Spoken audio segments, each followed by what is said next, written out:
Konnichiwa! So Christmas is over and done with for another year. Huzzah! Huzzah! It's 2017. Now, I know that what we're all thinking. Basically, I was going to do this as just a Christmas vlog, but I think I'm also going to do a quick roundup of 2016 as well. So, Christmas holidays for me basically consisted of lots of family visits, both to two family members, and also,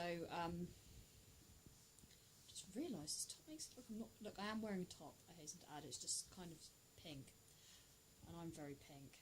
I'm always pink. I'm always too hot. Anyway, yeah. So it basically consisted of lots of family visits, both to my family, to his family, and having them come here. I ended up trying to feed the lot of them at some point. I've never catered for that many people in my life, and I don't want to be doing it again anytime soon because they didn't eat nearly as much as I thought they were going to eat. But there you go. So we totally over-catered. But that was fun. That was fun. I'm sure it was fun. People keep telling me it's supposed to be fun. On Christmas Day itself, it was just me and Dave, because basically if we go to one set of parents for Christmas Day one year, we've got to do the other set of parents the next year. We really didn't want to kind of have to make that decision, so we decided that we were just going to have Christmas Day all to ourselves.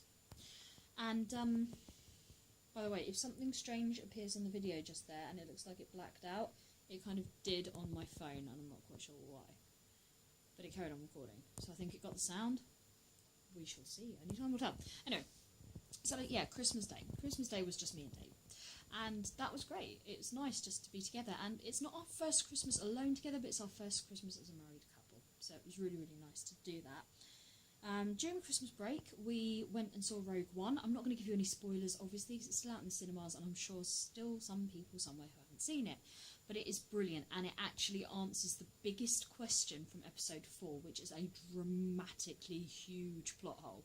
And it kind of fills that in entirely, and then all of a sudden you have this moment where you go, oh, and everything makes sense. So it's brilliant, and I do suggest you go and see it. Although it's not part of the sort of canon trilogy sets in the story, main story, it's a side story and it makes total sense, and it's definitely worth going to see, and the cast are fantastic in it, absolutely brilliant, so definitely recommend Rogue One.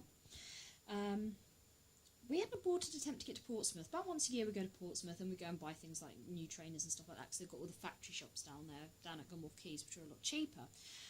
The only problem was we paid for the tickets and then found out that on this very, very, very foggy day we were not going to be able to get down to Portsmouth at all. Unfortunately, there was an incident somewhere on the line, which was very, very unfortunate. I think there was a casualty there, and it meant we couldn't get to Portsmouth. So we aborted that attempt completely. Haven't been to Portsmouth in ages now. It's actually more difficult now that I live where I live, in the edge of Southampton. It's actually more difficult to get to Portsmouth now, which sounds ridiculous, but you either have to go into Southampton Central to come back on yourself to go to Portsmouth, or you have to change at Eastleigh, whereas beforehand, when Dave lived with his parents, we just used to go straight to Eastleigh and go straight down to Portsmouth. So it's weird how it's just like a couple of stops down the line, but now it's more difficult to get there. The other thing that happened was car troubles. Yes, car troubles. The ever brilliant saga of my car.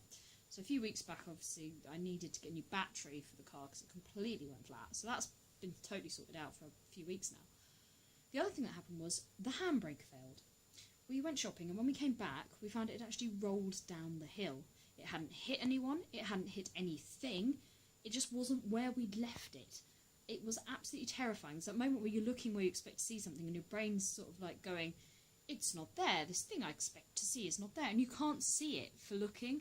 It was actually terrifying, and I thought the handbrake was going for a while. Luckily I got it all sorted out, and it wasn't as expensive as I thought it was going to be, which was a nice surprise for the beginning of the year. So that was Christmas, but a bit of a recap on 2016. So the year kind of started on a bit of a flat, I think, for a lot of people, and I think along with things like celebrity deaths and the changing political landscape, generally 2016 has felt like it was a bit crap. That's sort of generally across the board. I think that's for everybody. On an individual personal basis, 2016 hasn't been that bad for me. I think things have been going well at work, and obviously the biggest thing for me is that I got to marry the love of my life, my best friend, my soulmate, whatever words you want to choose to say it. And it sounds like a massive cliche, but We really are that close, and I'm really, really happy to have him in my life and to have him as my husband. And it does kind of feel different being married. Looking back on it now, we've been married, actually it's 3 months tomorrow from the time I'm recording this. Although by the time I upload it, it'll be 3 months today, because I'm going to upload it on the day. So happy 3-month wedding anniversary sort of thing for us, whatever. Anyway, it does feel different and it doesn't. On the one hand, we were living together anyway. We've been friends for a very long time and we know each other really, really well. But on the other hand, it does kind of feel different. It does feel like our relationship has been taken to that next level, and we feel like, sounds like an odd thing to say, we feel like proper grown-ups now.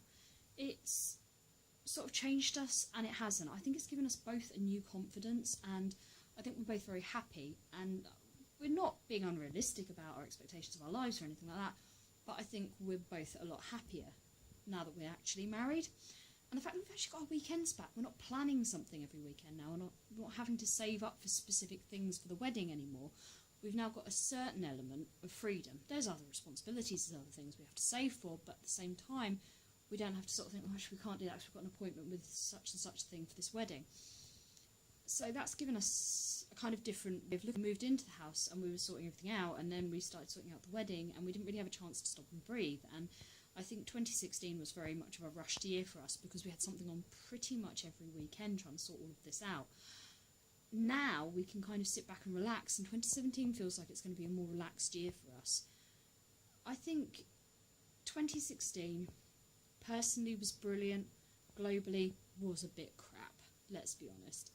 And that's just the way I kind of view it. So I'm really looking forward to what 2017 has to offer. Dave's going to be turning 30 this year. We've got weddings coming up this year and early next year as well. And I think it's just... I know that the wider world is probably still going to be horrible. But I think I'm going to try and be more positive in my own personal life, because I think it's the only way I'm going to be able to get through it. All the horrible external stuff is to be happy in my own life. And I am happy. I'm really happy. And Dave's happy, and that's important. We're happy. And I wish that 2017 could be happy for all of you as well. And on that note, I will love you and leave you. Sayonara.